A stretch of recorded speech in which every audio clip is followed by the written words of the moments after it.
Strategi Kebudayaan Nasional tahun 2023. Selamat malam Bapak Ibu, teman-teman semua. Assalamualaikum warahmatullahi wabarakatuh. Salam sejahtera untuk kita semua. Om Swastiastu, Namo Buddhaya, salam kebajikan dan rahayu. Yang saya hormati seluruh pimpinan dan juga pengurus Dewan Kesenian dan atau Dewan Kebudayaan yang hadir pada malam hari ini, dan juga teman-teman dari Kementerian Swastiastu, Gunawan, Direktur Pembinaan Tenaga dan Lembaga Kebudayaan, serta panitia yang menyelenggarakan munas kita ini. Ini saya kira pertemuan yang sangat baik, ya, karena saya mendapat laporan bahwa terakhir kali ada perhelatan yang menghadirkan perwakilan Dewan Kesenian dan juga Kebudayaan itu tahun 2009, sudah lama sekali, dan pada saat itu juga yang hadir adalah dewan dari tingkat provinsi. Ini untuk pertama kalinya di dalam sejarah kita pertemuan Dewan Kesenian yang relatif lengkap. Saya anggap relatif lengkap karena yang terdaftar konon 290, yang mendaftar kemarin 252, dan yang hadir sekitar 85% kalau saya tidak keliru, ya, dari jumlah itu. Jadi jumlah yang saya kira sangat-sangat signifikan. Dan tema kita seperti yang disampaikan tadi oleh Kak Helen, Ferencia Huta Barat, adalah transformasi Dewan Kesenian dan Dewan Kebudayaan. Nah, saya mohon ini dicamkan betul ini. Dalam pertemuan berikut, saya ingin agar perwakilan di dalam Dewan Pengarah minimal 30% itu perempuan.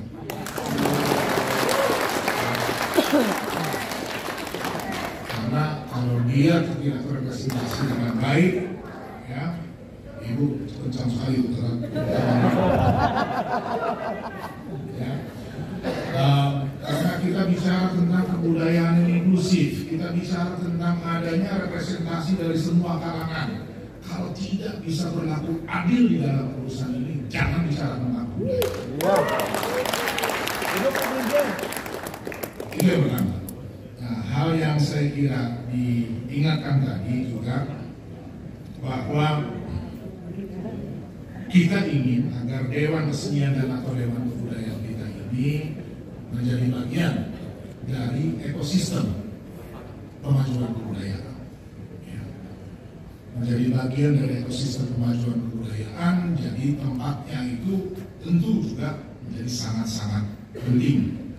Dan kalau kita melihat sejarah dari berbagai Dewan Kesenian dan atau Dewan Kebudayaan yang ada di daerah, umumnya berdiri karena inisiatif yang sangat berbeda. Ada yang diinisiasi memang oleh pelaku kesenian itu sendiri, para pelaku budaya. Ada yang diinisiasi karena ada regulasi. Waktu itu tahun 1981 ada impres untuk mendirikan itu. Dewan Kesenian berdiri karena adanya regulasi tersebut diinisiasi oleh pemerintah. Ada yang diinisiasi oleh komunitas yang berkumpul yang merasa perlu ada wadah, sehingga apa yang mereka kerjakan bisa didengar, ya, disampaikan kepada para pemangku kepentingan. Jadi latar belakang sejarah kita ini cukup beragam. Nah sekarang kalau ingin menjadi bagian dari ekosistem pemajuan kebudayaan, maka ada satu kata kunci yang sangat penting. Pentingnya konsolidasi. Dan dalam proses konsolidasi ini memang memerlukan keterbukaan, memerlukan keinginan kuat dari setiap kita, ya, memerlukan komitmen, ya, untuk memang membentuk satu gugus, ya, yang menjadi bagian penting dari ekosistem pemajuan kebudayaan, ya. Dan tentu di dalam upaya itu kita mencari bentuk yang efektif, ya, tadi karena latar belakang sejarahnya berbeda-beda, datang dari jurusan yang berbeda-beda juga, ada yang dari komunitas, ada perguruan tinggi, ada macam-macam, ya. Dan saya kira kita ini adalah orang-orang yang memang punya komitmen terhadap kebudayaan, apapun latar belakang pendidikannya. Ada juga yang mungkin sekolahnya nggak selesai, ya, ada yang perguruan tinggi, ada yang pendidikan tinggi dan seterusnya. Jadi latar belakang cukup berbeda-beda, tetapi dipersatukan oleh tekad yang sama untuk memajukan kebudayaan. Dan sekarang kita mencari bentuk yang efektif untuk menampung semua komitmen, pemikiran, aspirasi dan seterusnya sehingga solid. Dan tadi sudah disampaikan ada beberapa hal yang harus kita bicarakan, kita diskusikan dengan tuntas. Ini pertemuan yang langka. Jadi saya berharap kita bisa menggunakan waktu sebaik-baiknya untuk membuat rumusan. Dan di dalam proses merumuskan ini, saya juga sangat memohon ya, agar kita untuk sementara bisa mengesampingkan kepentingan-kepentingan yang sifatnya pendek. Kita membuat rumusan yang nantinya kita harap punya usia yang panjang, bisa digunakan oleh anak cucu kita.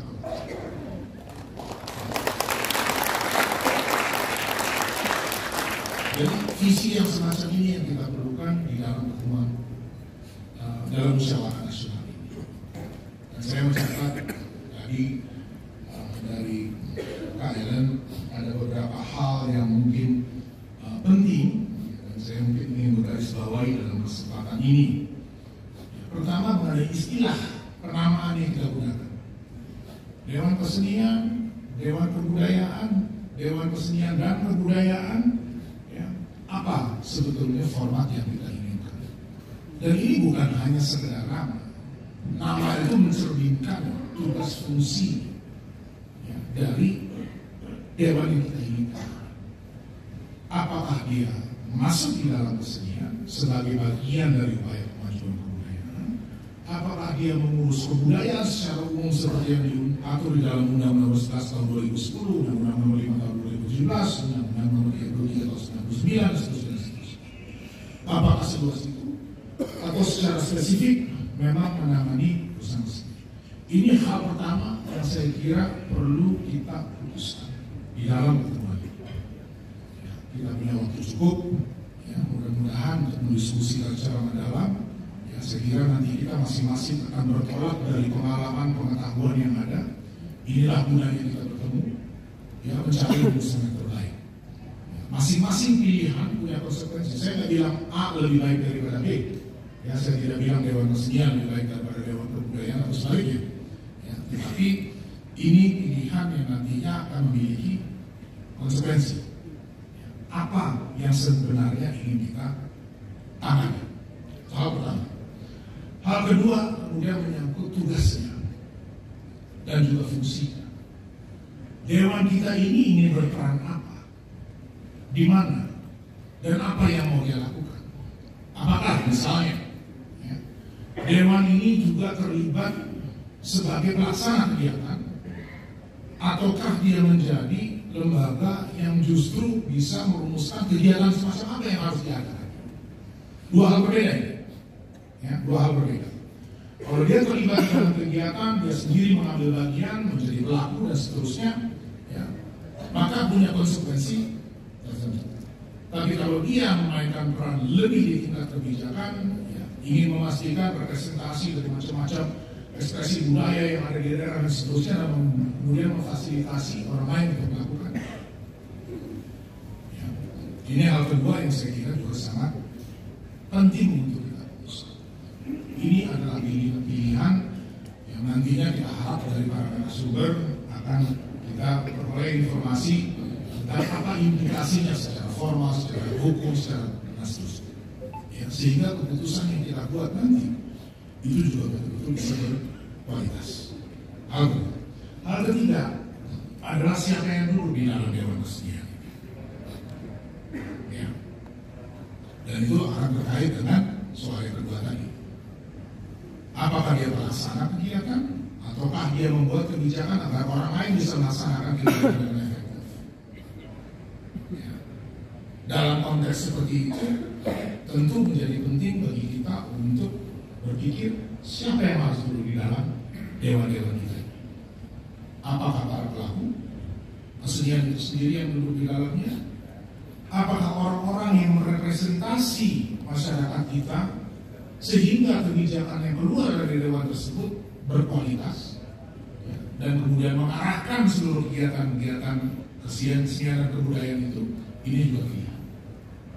Ya, hal ketiga, menyambut representasi. Siapa yang duduk di dalam dewan? Namanya dewan, dia tentu merupakan himpunan dari orang-orang. Ya, mewakili apa?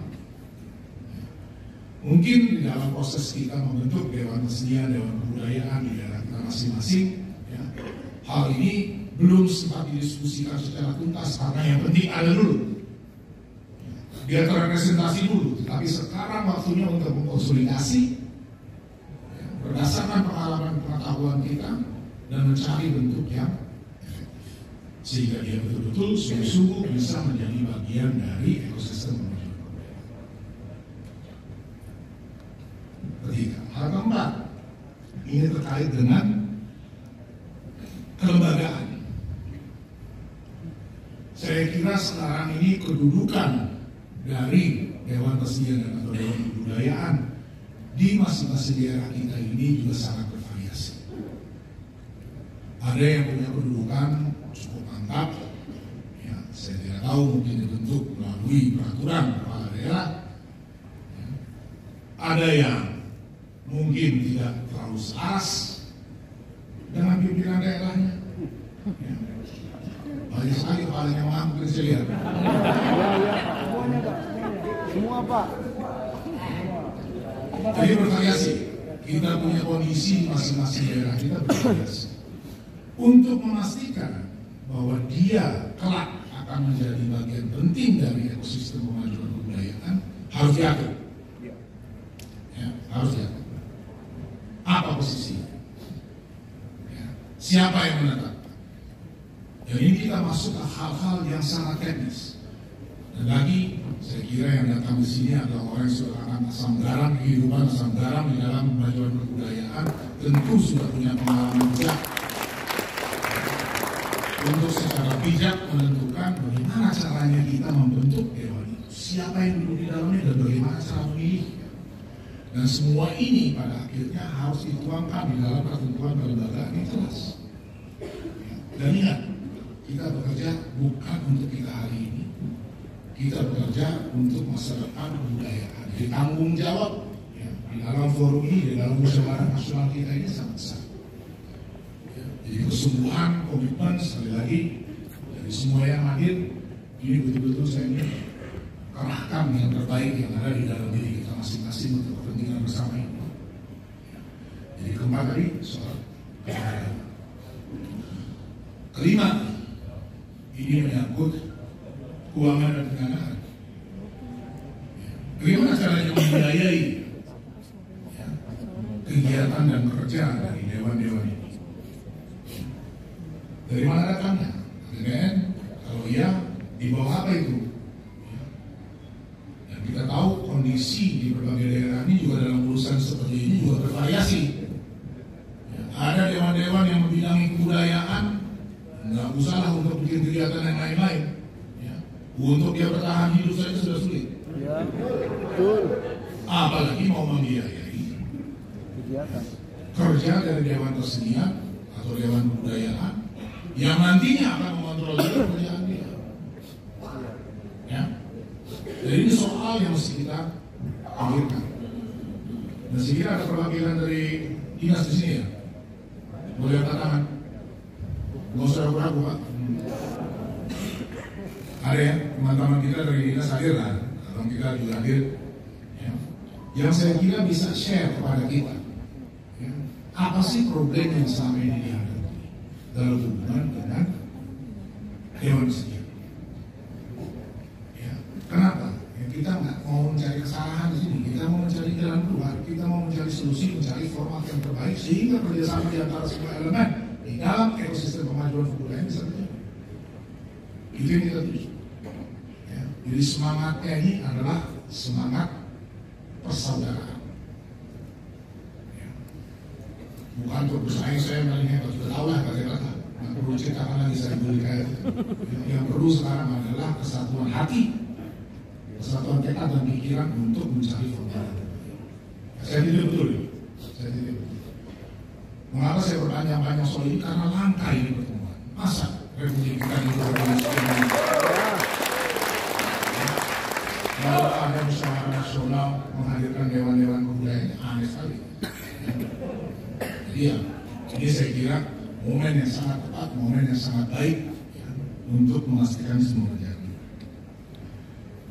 Sorry kembali ke alasannya ini. Nah, arahnya tentu semua pembicaraan kita ini pada akhirnya merumuskan regulasi.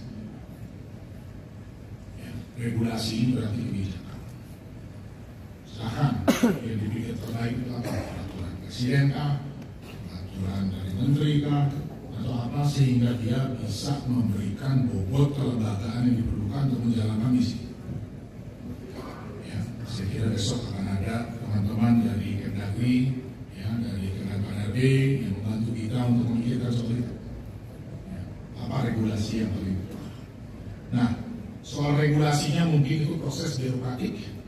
Ya, jadi akan ada sibuk ini nanti Pak Direktur nih, ya, akan dengan teman-teman di antar kementerian lembaga merumuskan si kebijakan itu. Tapi buat saya tidak perlu menunggu regulasi ini rampung dan ditetapkan yang mungkin akan memakan waktu. Segera setelah kita mendapatkan resolusi dari pertemuan ini harus ada agenda aksi.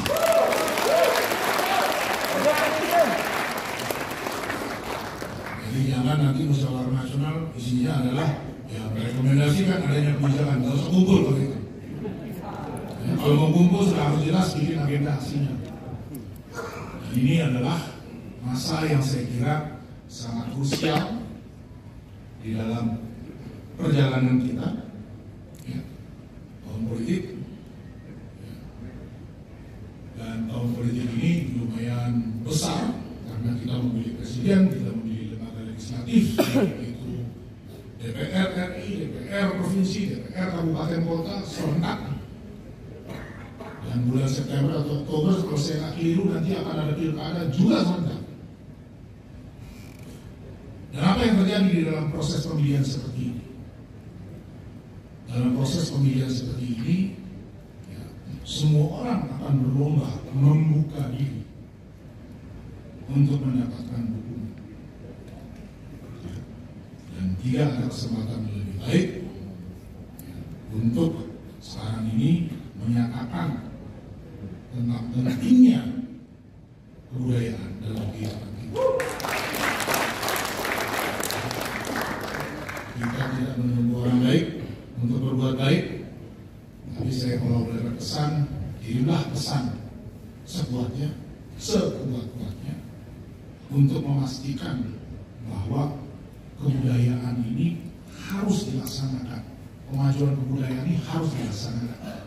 Ya, jadi semangat kita di sini adalah terlibat secara langsung di dalam proses politik ini dengan posisi untuk membuat orang tidak bisa menghindar dari agenda kemajuan kebudayaan ini.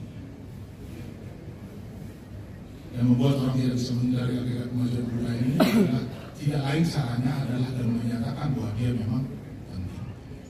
Dan itu saya harap tugas agenda aksi ketika Bapak Ibu teman-teman nanti kembali ke daerahnya masing-masing untuk terus menggelorakan ini tentang pentingnya agenda kemajuan kebudayaan, tentang pentingnya kita memiliki kelembagaan yang solid untuk terus membangun ekosistem kemajuan kebudayaan yang lebih kuat. Ya, saya kira kita yang hadir di sini lebih dari sekedar datang untuk berembuk, kita mengemban tugas sejarah. Menggunakan waktu sebaik-baiknya, berharap merekomendasi hasil dari pertemuan ini betul-betul bisa diterjemahkan menjadi agenda aksi. Ya. Dan kalau sudah dirumuskan, Bapak Ibu kembali, ya siap-siap nanti saya juga mau keliling ketemu dengan kawan-kawan di daerah-daerah. Saya kira itu yang bisa disampaikan. Selamat bermusyawarah, ya, berharap hasil yang terbaik untuk semua. Saya akhiri lagi tauhid. Assalamualaikum warahmatullahi wabarakatuh. Om Santi Santi Santi Om dan Rahim. Mohon tetapi Pak Dirjen, saya mengundang juga Bapak Direktur PPLK Bapak Gunawan, silakan Pak, dan teman-teman tim rumus, Bung Alex Sihar, mohon keterangan diberikan. Pak Salim Hadi, Bung Irawan Karseno, Bung Danton Sihombing, Bung Anom Astika, Bung Adi Wicaksono, Bung Bambang Prihadi, Karen Jawa Barat, Habib Kapoigi, Isman Hadi, MS Iqbal Rudianto, dan Safil Tehanu. Yang belum punya ketongan, tolong diberikan. Kentongan ini akan kita bunyikan sama-sama, dimulai dari yang depan, lalu ibu bapak yang juga menentukannya. Kentongan bambu ini kita tahu belum tahan. Kita tahu kentongan bambu ini satu penanda ya, ajakan berkumpul, tanda bahaya dan seterusnya. Tapi malam ini tahan. Kita menandakannya sebagai satu ajakan berkumpul, berbicara dalam satu musyawarah, sebagaimana tadi beberapa catatan yang disampaikan oleh Direktur Jenderal Kebudayaan. Siap, kita akan mulai dalam hitungan. Dulu, tahan, dari depan dulu, dari fals Pak. Nah, ada sol mana ya? Ada sol. Oke, mulai dari depan, lalu disambut oleh yang hadirin. 3, 2, 1.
pembukaan kita pada malam ini. Selamat bermusyawarah, semoga bermanfaat untuk kemajuan kebudayaan.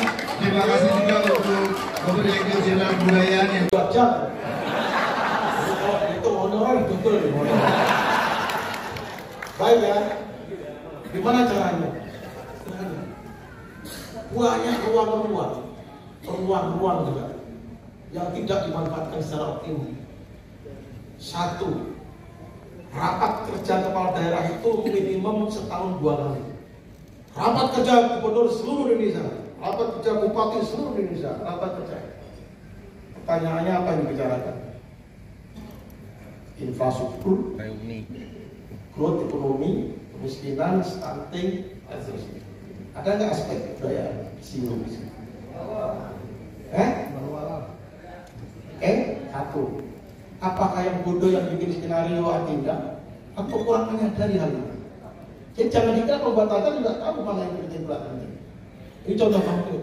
Kalau ini aja inputnya seperti ini, bisa bayangkan proses output di daerah, bagaimana kepala daerah memberikan arahan kepada anak buahnya. Jadi advokasi itu menjadi penting, namanya advokasi berbicara untuk memastikan menjadi prioritas tadi. Coba tanya pada pemerintah mereka ini, paham mana bahwa kebudayaan adalah benteng terakhir tahanan sebuah bangsa? Itu nggak nyambung. Padahal itu translation dari ideologi kita Pancasila. Pola pikir, dari cipta rasa. Jadi ini enggak, rapat bupati wali kota. Yang kedua instrumen, ya, instrumen lain yang bekerja itu adalah training. Setelah pemilihan, saya juga mengajar. Biasanya ada latihan buat bupati-bupati wali kota baru. Terus seminggu di training, ya. Di training yang di training 50 bupati, yang datang 100 karena masing-masing bawa ajudan. Pembukaan kepala daerahnya lengkap, sesi pertama yang datang ajudan semuanya. Itu namanya kelakuan. Ya, lalu ceramah ini, yang paham ajudannya. Ini contoh dong. Kan ngeri ya begini situasinya. Yang ketiga, kepala daerah itu pasti di bawah umumnya, di samping calon independen, partai politik. Kalau pembinaan politik kan bisa. Pertanyaannya, pernah nggak rapat kerja seluruh partai politik mengenai pembinaan kebudayaan bersama Mendagri dan kementerian lain terkait untuk diberikan briefing supaya partai paham mengenai pentingnya urgensi kemajuan kebudayaan? Nggak ada pernah. Pada kepala daerah tunduk pada kebijakan partai. Apapun juga, mereka petugas partai karena berada petugas eksekutif ditugaskan untuk membangun kebudayaan oleh partai. Nggak ada. Jadi forumnya itu tidak lengkap substansinya. Sarannya gimana? Sarannya adalah advokasi di dalam rumusan Ancol ini harus ada satu kalimat, ya kan? Untuk saran substansi, terutama mengadakan memasukkan substansi, sosialisasi atau bahasanya lah ya, advokasi kebijakan, bukan mengenai agenda kemajuan politik sesuai dengan prioritas undang-undang pada rapat kerja gubernur bupati wali kota seluruh Indonesia. Bagaimana? Satu kalimat saja di samping peraturan tadi. Pasti akan dimasukkan berikutnya. Pembicaranya siapa? Menteri Dinas atau Dirjen Kebudayaan. Tinggal memberikan masukan kepada Pak Hilman. Apa-apa yang harus disosialisasikan kepada kepala daerah. Itu teknik advokasi kebijakannya. Karena itulah akan berubah raker berikutnya itu setelah Ancol ini menghasilkan agenda itu. Terima kasih. Mau tambah lagi dah? Ya, sudah Pak. Bu Vera, sedikit Bu Vera. Gimana caranya supaya yang tercerahkan bukan hanya bupati dan wali kota, nanti dinas-dinas itu supaya yang ditaruh di sana bukan orang buangan. Nah, gimana itu Bu Vera? Ini sebenarnya diskusi untuk pemerintah sih, cuman kita inginnya yang ada di dinas-dinas itu juga punya kesempatan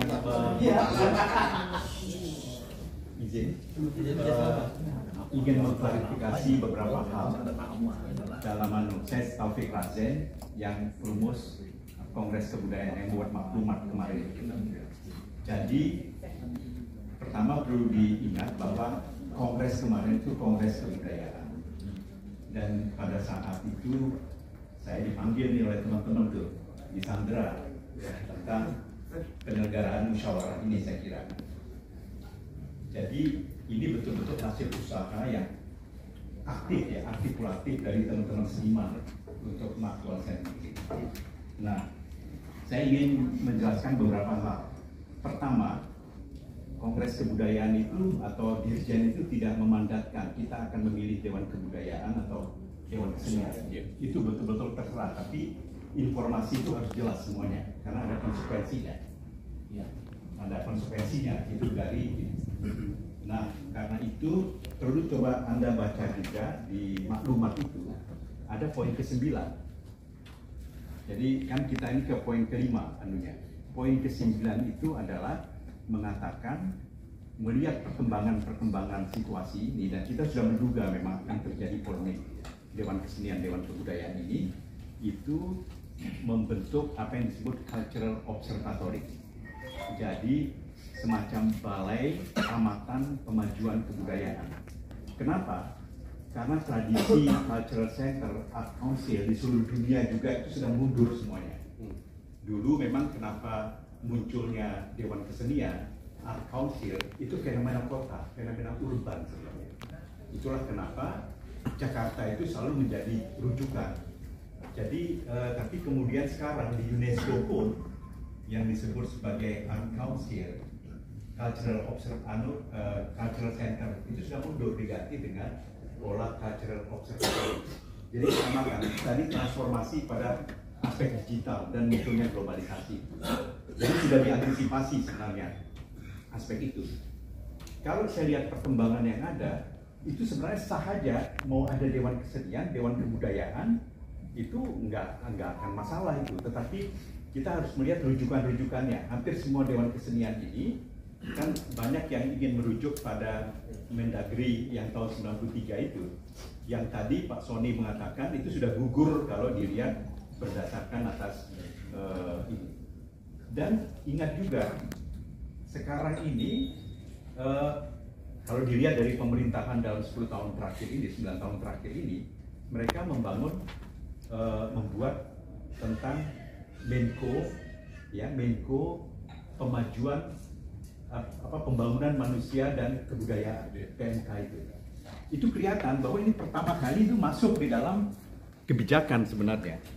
Nah, dan sehingga hampir seluruh nanti kalau Anda baca RPJM, RPJP yang ada itu aspek-aspek itu akan dilihat, dan kesenian itu akan kecil sekali. Tetapi dalam kenyataannya kan paling aktif ini banyak seniman kan ya, dan itu fenomena kota. Nah, sasaran menurut saya nanti kita nggak tahu di Komisi 5, Komisi 4, Komisi ini karena mereka sudah tahu peraturan, mereka mungkin akan lebih memilih Dewan Kebudayaan daripada Dewan Kesenian misalnya ya. Itu nggak apa-apa saya kira karena itu konsekuensi dari itu. Tetapi kalau kita lihat ingin melakukan transformasi Dewan Kesenian, yang teman-teman di sini fokus saja memang mungkin di Dewan Kesenian, tetapi strateginya itu lebih strategi survival. Kita akan menghadapi nanti kebijakan-kebijakan baru ini itu gimana? Karena pengamatan dari misalnya Dewan Adat itu sudah ada yang mengampu di kementerian ya, itu kepercayaan pada Tuhan Yang Maha Esa dan masyarakat adat sudah ada itu, mereka sudah jelas anunya dan ada undang-undangnya. Dan ini, nah kita kesenian itu memang nggak ada. Bahkan Anda lihat sekarang kenapa kesenian itu dirumuskan hanya dalam tadi film, musik, dan media baru. Dulu kan ada Direktorat Kesenian ya, dan itu bukan di kebudayaan aja, di Kementerian Dirjen Kebudayaan, di pariwisata juga konsentrasinya hanya di situ, hanya musik, film, dan media baru. Ekonomi kreatif akan ke sana semua. Jadi artinya kita berhak memang menemukan kesenian ini, memperjuangkan kesenian. Tapi coba bersiasat ini kalau kita akan memperjuangkan nilai-nilai kita. Apalagi di dalam indeks kebudayaan kemudian ya. Ini untuk diketahui aja. Daerah-daerah tertinggi indeks kebudayaan itu yang nggak ada Dewan Keseniannya. Yogyakarta, Bali, mereka nggak pakai itu. Tapi kebudayaan yang besar. Nah ini beberapa hal yang apa namanya kita pertimbangkan. Saya juga setuju dengan teman-teman. Kalau kita bicarakan Dewan Kesenian, lebih bagus memang membicarakan strategi atau eksistensi kita, bagaimana kita bertahan di dalam ini. Dan kalaupun biarkan nanti Dewan Kebudayaan, bidang lain lah yang akan mengurusnya itu. Tapi saya kira ini beberapa usul itu tidak ada dari Dirjen Kebudayaan, apalagi dari tim perumus waktu itu ingin mengarahkan itu untuk membangun Dewan Kebudayaan. Nggak ada. Jadi kalau Kongres Kebudayaan udah pastilah itu akan memihak kemana. Tapi kalau Kongres Kesenian kita pernah mengusulkan juga, itu sangat susah sekali, hanya berapa kali terjadi dan selalu muncul konflik. Makanya kemudian nama ini adalah Musyawarah Dewan Kesenian dan atau Kebudayaan. Merumuskan itu aja sulitnya setengah mati. Saya kira itu anunya. Jadi mudah-mudahan ini bisa sedikit sebagai masukan ya. Bagaimana sebenarnya posisi kita berdiri. Konsekuensinya kalau seandainya Dewan Kesenian atau Dewan Kebudayaan, konsekuensinya apa? Sebenarnya kalau Dewan Kebudayaan kan relatif sudah payungnya udah jelas. Tapi kalau Dewan Kesenian kan konsekuensinya masalah status sosial aja. Karena saya kira sudah lama ada yang membuat yayasan Dewan Kesenian atau Dewan Kesenian turun temurun gitu loh, dan lebih mewah memang. Karena tidak ada, ketika ngomong budayawan kan agak kabur kan. Tapi ketika ngomong seniman kan identitasnya jelas gitu.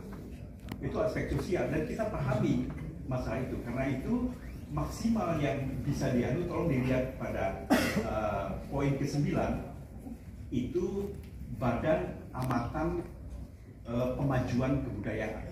Jadi cukup lingkaran kecil yang memang nantinya mereka juga yang bisa membicarakan tentang hak-hak dari teman-teman seniman. Kan nggak ada sebenarnya yang mencoba memperjuangkan hak-hak seniman ini, yang masalah Dewan Senian dalam kebijakan publik ini. Nggak ada yang bicara misalnya di RPJM, RPJP.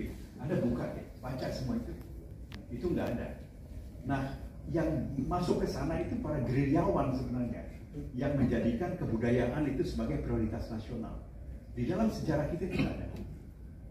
Kebetulan saya terlibat nih di dalam ketika penyusunan RPJM dan RPJP ini ya, itu tidak ada sama sekali tentang kebudayaan.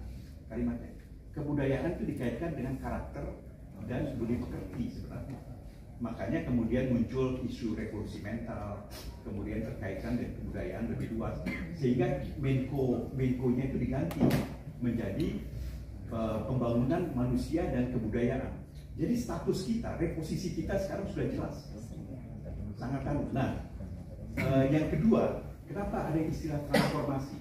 Teman sekalian, transformasi itu karena itu kata kunci yang juga diselundupkan oleh teman-teman pasca RPJP yang kata kunci itu reformasi. Jadi tahun 2005 sampai dengan 2024 RPJP-nya itu adalah tentang reformasi, itu kata kuncinya.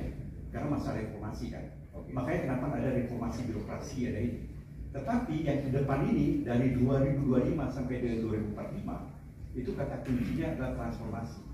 Jadi kita sedang masuk sengaja ingin menjadikan kebudayaan sebagai mainstream sekarang. Jadi bukan pikiran lagi. Jadi main-main bukan anu. Karena setiap kongres kebudayaan itu selalu ada yang mengusulkan tentang Menteri Kebudayaan.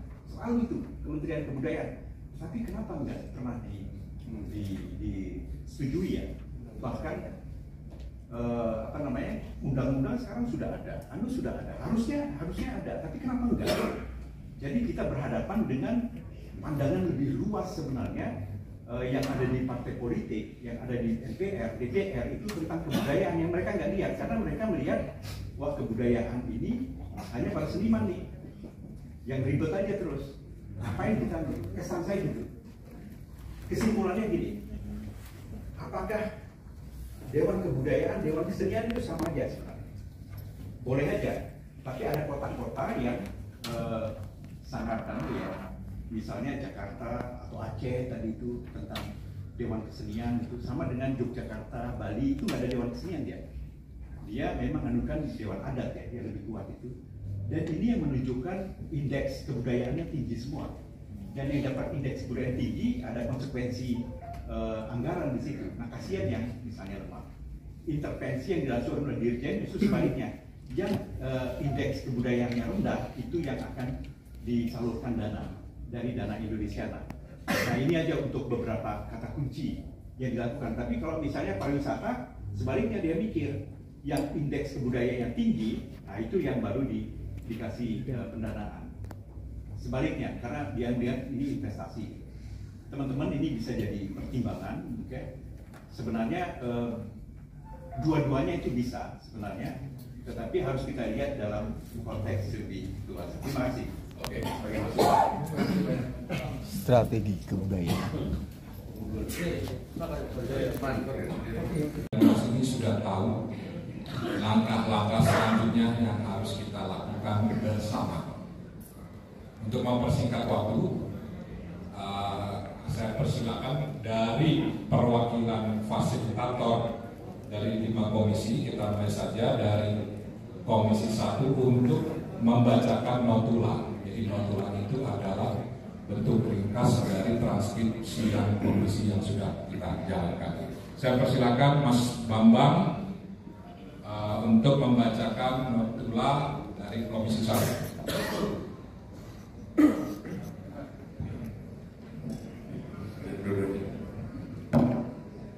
Oke, selamat sore teman-teman sekalian.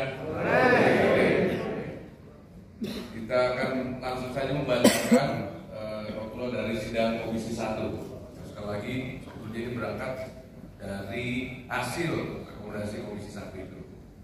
Pertama, apa yang akan kita lakukan? Satu, mentransformasikan fungsi, peran, dan tugas Dewan Kesenian dalam jangka waktu 6 bulan. Siap ya? 2, melaksanakan Munas Dewan Kesenian 2024. 3, pembentukan tim kerja ad hoc yang disahkan oleh Dirjen HUT untuk menindaklanjuti hasil Munas 2023 dalam waktu 1 bulan.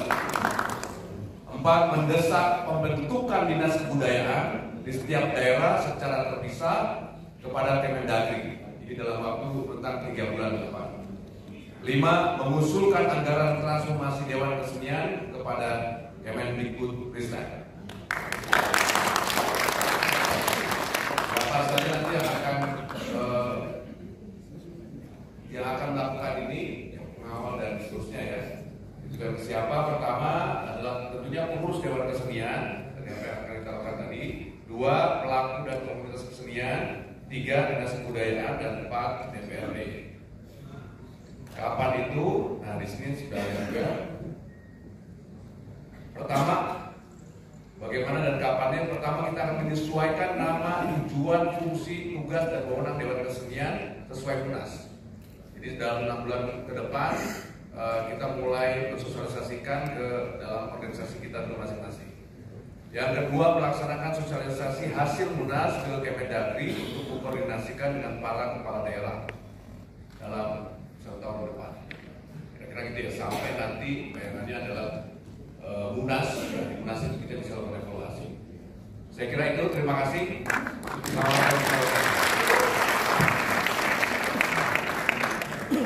Langsung komisi. Bumdon Kantor Pasar Ibu. Selamat sore, assalamualaikum warahmatullahi wabarakatuh. Salam budaya Bhinneka. Salam. Salam budaya Bhinneka. Salam Bhinneka.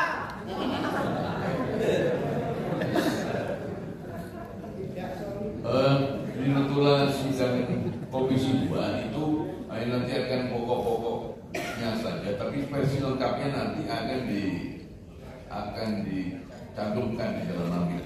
Jadi nanti kawan-kawan bisa mengakses ini pada pokoknya saja. Notula utama pada sidang Komisi 2 itu pertama perlu adanya Kementerian Kebudayaan. Kedua, perlu adanya dasar hukum untuk penguatan dan keberpihakan anggaran untuk Dewan Kesenian dan atau Dewan Kebudayaan di seluruh Indonesia. Ketiga, perlu adanya pemaksimalan keterlibatan Dewan Kesenian dalam rangka penyusunan Perda Pemajuan Kebudayaan.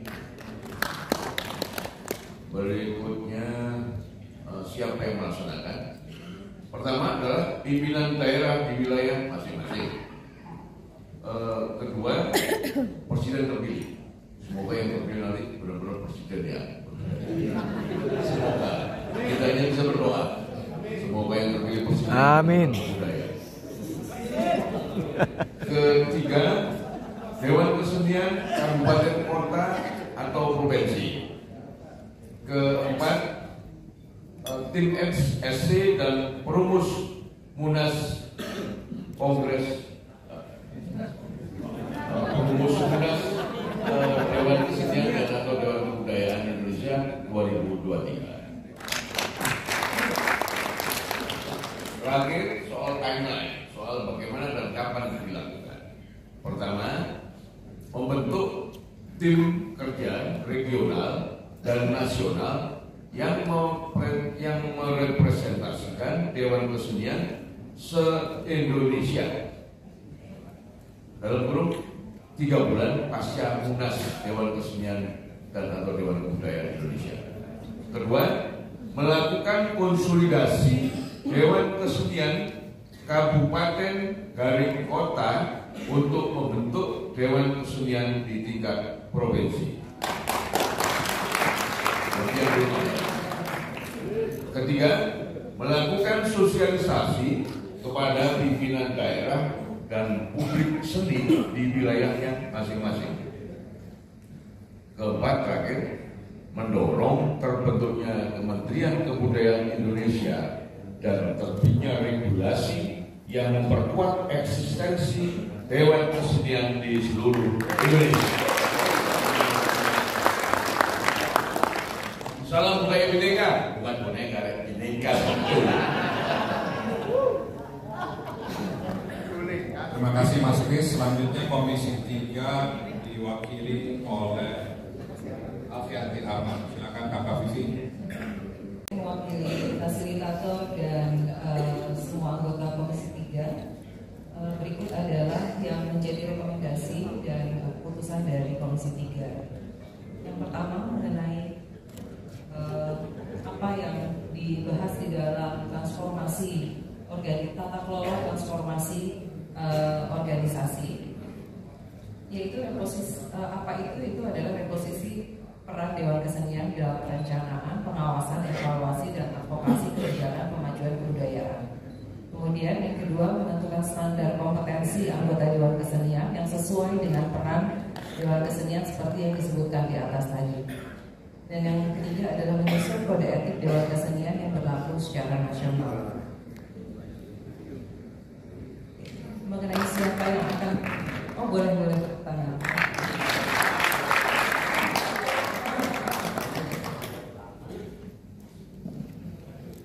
Mengenai siapa yang nantinya akan menindaklanjuti atau yang akan bertanggung jawab terhadap rekomendasi tadi, yang pertama adalah Kemendikbudristek, kemudian Kemendagri, dan juga tim kerja tindak lanjut Munas Dewan Kesenian 2023. Bagaimana dan kapannya? Yang pertama, tim kerja tindak lanjut Munas mengadvokasi terbentuknya peraturan yang menjadi acuan kementerian atau lembaga terkait transformasi Dewan Kesenian. Ini akan menjadi tujuan yang akan dicapai di 2025. Sementara konsolidasi Dewan Kesenian dengan pemerintah daerah dan DPRD untuk terbentuknya peraturan daerah dan Dewan Perencanaan itu akan dilakukan sepanjang 2024 dan 2025. Buat teman-teman yang tergabung di dalam Komisi 3, ini adalah gabungan dari tata kelola organisasi internal dan eksternal yang tadi sudah kita bahas di dalam grup, dan nanti lampirannya tetap akan disertakan bersama dengan dokumen rekomendasi ini. Terima kasih. Untuk Pak Halim Mami, kami persilakan untuk bergabung di depan. Pak Halim, Mas. Pak Halim. Pak Halim, tolong dibantu Ibu Vivi.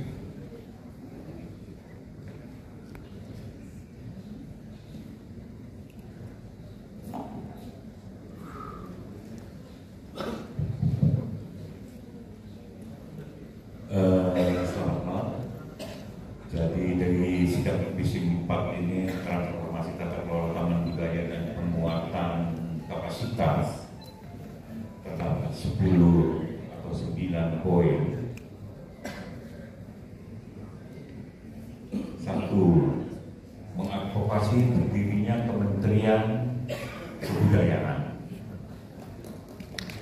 2. Mengadvokasi peningkatan kualitas tata kelola taman budaya dan mengembalikan kewenangan pengelolaan ke Kemendikbudristek. 3. Pelibatan Dewan Kesenian dan Dewan Kebudayaan dalam proses kurasi program di Taman Budaya.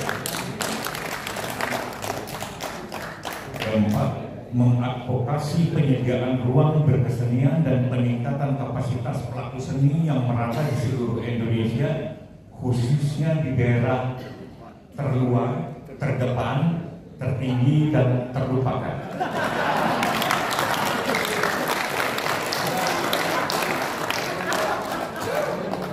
5. Memperkuat peran Dewan Kesenian dalam upaya pemajuan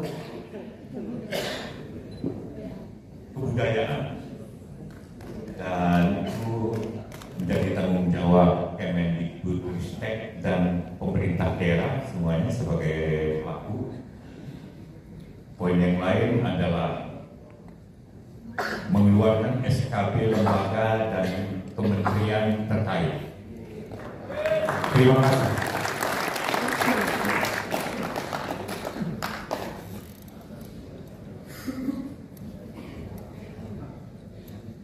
Terima kasih Pak Halim.